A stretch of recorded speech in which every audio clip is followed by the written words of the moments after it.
A good news for all of you that Croatia has become a part of Schengen country from 1st January 2023. Now Croatia is a part of Schengen country and you can travel more than 27 countries on behalf of Croatia visa without any hurdles. जी हाँ, ये थी सबसे latest news.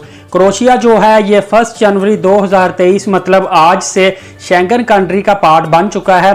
2013 में crochet ने apply किया था to become a part of Schengen country और voting हुई है वियना के अंदर और वोटिंग हुई थी 8 दिसंबर को वियना में वोटिंग हुई है और उस वोटिंग के नतीजे में क्रोशिया जो है वो शेंगन कंट्री का पार्ट बन चुका है।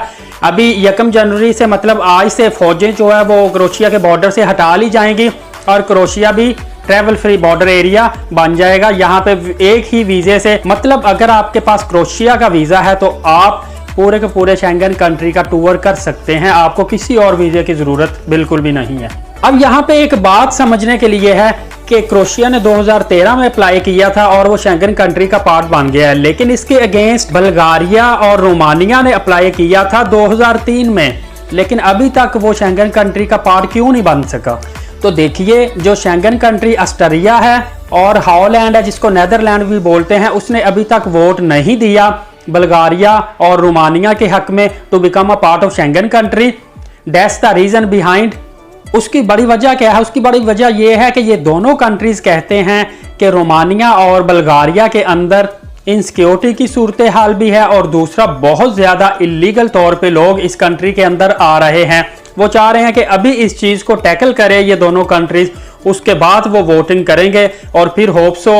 मुझे बड़ी उम्मीद है कि एक या मेरी वीडियो को नोट कर लें, मेरी वीडियो की जो डेट है राइट डाउन कर लें। 2 साल के अंदर पूरा यकीन है कि बल्गारिया और रोमानिया भी पार्ट हो जाएगा शेंगन कंट्री का। इससे ज़्यादा वक्त नहीं अब लगेगा। अच्छा, अब क्रोशिया के अंदर सबसे बड़ी चेंजिंग क्या आने वाली है? मेन बात तो ये है, मैं आपको बताता चलूँ कि क्रोशिया की जो करेंसी थी जो पाकिस्तानी रुपीज़ में 30-35 रुपये मैक्सिमम बनती थी, लो करेंसी थी। इसकी जो सैलरी थी उसमें 1 लाख भी सेविंग नहीं हो पाती थी। सैलरी इनकी थोड़ी थी, ज़ाहिर करेंसी थोड़ी थी। अभी जैसे ही ये पार्ट हो चुका है शेंगन कंट्री का, इसकी करेंसी फौरी तौर पे यूरो शुरू हो जाएगी। जब इसके अंदर यूरो चलेगा तो यूरो की डेफिनेटली जो अमाउंट है 240 रुपीज़ पाकिस्तानी ऑलमोस्ट बनती है, इंडियन भी कैलकुलेट कर सकते हैं। तो इससे क्या होगा? इससे एक हमें बेनिफिट होगा और एक नुकसान होगा। अब बेनिफिट किस एंड से होगा और नुकसान किस एंड से होगा? अब बेनिफिट हमें इस हवाले से होगा कि जो स्टूडेंट्स क्रोशिया के अंदर ऑलरेडी जॉब्स कर रहे हैं, खा वो इंडिया से हैं, खा पाकिस्तान से है, खा बंगाली नेपाली किसी भी डी कैटेगरी के वीज़े पे मतलब थर्ड कंट्रीज से जो भी हैं, तो जैसे ही वो जॉब कर रहे हैं तो जो लोग स्टूडेंट वीज़े पे वहाँ गए हैं और वहाँ पे पार्ट टाइम काम कर रहे हैं, वो लोग जॉब कर रहे हैं, तो वहाँ पे उनकी ऑटोमेटिक सैलरी बहुत ज़्यादा इंक्रीज हो जाएगी क्योंकि यूरो में अब उनकी सैलरी यूरो के अंदर होगी। किसी का बिजनेस है वो भी यूरो के अंदर अब वहाँ पे अर्निंग करेगा, किसी के और कोई सोर्स ऑफ इनकम है तो वो भी ऑटोमेटिक उसकी इनकम बढ़ जाएगी। इसके अगेंस्ट अगर देखा जाए तो वहाँ पे जो टूरिस्ट जाएंगे उनका एक्सपेंस बढ़ जाएगा क्योंकि वहाँ पे हॉस्टल भी महंगे मिलेंगे, होटल भी महंगे मिलेंगे, फूड भी महंगा मिलेगा, रेंट भी महंगा होगा, टूरिज्म ट्रैवल जो है इस पे भी एक्सपेंस आपका ज़्यादा आएगा, तो कुछ मसले भी आएंगे। एनीवेज ये यूरो की वजह से क्रोशिया की वैल्यू बहुत ज़्यादा बढ़ जाएगी। एक चीज़ मैं बताता चलूँ, जो हमारे पाकिस्तान में रहने वाले हैं वो ये बात जान लें कि पाकिस्तान के अंदर क्रोशिया की एम्बेसी या कॉन्सुलेट नहीं है। अगर आप वीज़ा लगवाना चाहते हैं तो आपको अपने करीबी ममालिक में मतलब दुबई, ईरान या तुर्की में जाना पड़ेगा। और दूसरी बात एक और भी जान लीजिए कि अगर आपने कम से कम 4-5 कंट्री का विजिट किया हुआ है तो फिर आप क्रोशिया के वीज़ा के लिए अप्लाई करें, अदरवाइज़ आपको ज़रूरत नहीं है क्रोशिया का वीज़ा अप्लाई करने की। आपका वीज़ा बिल्कुल भी नहीं लगेगा जब तक कि आपकी कोई ट्रैवल हिस्ट्री नहीं है। दूसरी बात यह है कि आपने डॉक्यूमेंट बड़ी अच्छे तरीके से प्रिपेयर करने हैं क्योंकि आप किसी और कंट्री में जाएंगे, आपका एक्सपेंस भी होगा, वहाँ से आप वीज़ा लगवाएंगे। उसके लिए डॉक्यूमेंट आपको जो चाहिए होगा वो वीज़ा फॉर्म चाहिए होगा, ऑनलाइन आपको मिल जाएगा इंटरनेट से। इसके बाद रिक्वेस्ट लेटर चाहिए होगा, travel plan, cover letter, passport size 3 pictures, job Pakistan में जहां जॉब कर रहे हैं job offer letter, 3 month salary trans, salary भी आपकी मिनिमम 1 लाख तो होनी चाहिए यहाँ पे। इसके अलावा bank statement, account maintenance certificate वो भी बैंक से मिल जाता है और स्टेटमेंट में मिनिमम 10 लाख या इससे ज़्यादा आपका क्लोजिंग बैलेंस होना चाहिए जो कवर कर सके आपके टूर प्लान को। Hotel reservation, ticket booking, travel insurance, police character certificate. अगर आप पाकिस्तान से हैं तो पाकिस्तान से पुलिस करैक्टर सर्टिफिकेट चाहिए होगा।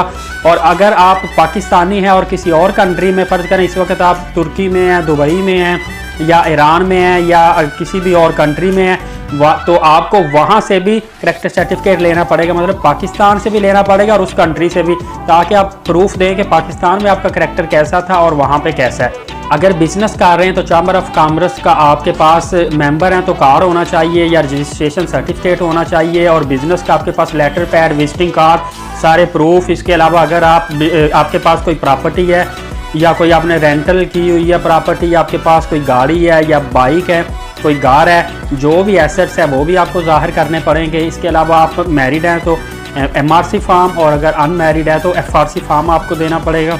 अगर आपने पहले जितने भी कंट्रीज़ में ट्रैवल किया हुआ है उसका सारा आपको प्रूफ देना पड़ेगा। NTN नंबर आपको लाजमी देना पड़ेगा, और कम से कम 2 साल की जो टैक्स रिटर्न है उसका प्रूफ भी आपको देना पड़ेगा। इसके अलावा वीज़ा फ़ी, ज़ाहिर है अब यूरोप कंट्री है तो सिर्फ 80 यूरो इसकी वीज़ा फ़ी होगी। डॉक्यूमेंट भी आलमोस्ट वही हैं जो शेंगन कंट्रीज़ के डॉक्यूमेंट रिक्वायर होते हैं, ज़्यादा कोई चेंजिंग नहीं है इसमें। विज़िट वीज़े पे आप क्रोशिया में जाके वर्क भी तलाश कर सकते हैं। जॉब मिलने के बाद आपकी जो उधर की कंपनी है जो आपको जॉब देगी, ऑफर लेटर देगी, वर्क परमिट भी वही देगी, और वो आपकी सपोर्ट करेगी आपके विजिट वीज़े को कन्वर्ट करवाने के लिए वर्क वीज़े के अंदर। मतलब कि आप विजिट वीज़े पे जाकर वहाँ पे जॉब तलाश करके वर्क वीज़ा हासिल कर सकते हैं, इसमें कोई परेशानी वाली बात नहीं है। ये तो थी जी आज की मालूमात। और जैसे ही ये कंट्री एंटर हुआ शेंगन कंट्री के अंदर क्रोशिया, तो मैंने कहा मैं फौरी तौर पे अपनी ऑडियंस को बता दूं, ये एक लेटेस्ट न्यूज़ दे दूं, क्योंकि इसके बाद बहुत से ज़्यादा लोगों से ये न्यूज़ आपको सुनने को मिलेगी। और मैंने एडवांस में बता दिया कि 2 साल के अंदर अंदर रोमानिया और बुल्गारिया भी शेंगन कंट्री का पार्ट बनने जा रहा है। ये ऑलरेडी यूरोप के अंदर शामिल हैं, लेकिन अब ये हो जाएंगे शेंगन कंट्री का पार्ट। उम्मीद है आज की वीडियो में आपको बहुत ज़्यादा फ़ायदा होगा। मिलते हैं अगली वीडियो में। एलीट साकिब यूट्यूब चैनल और एलीट साकिब फेसबुक पेज के साथ इजाज़त दीजिए। Signing out. Okay bye.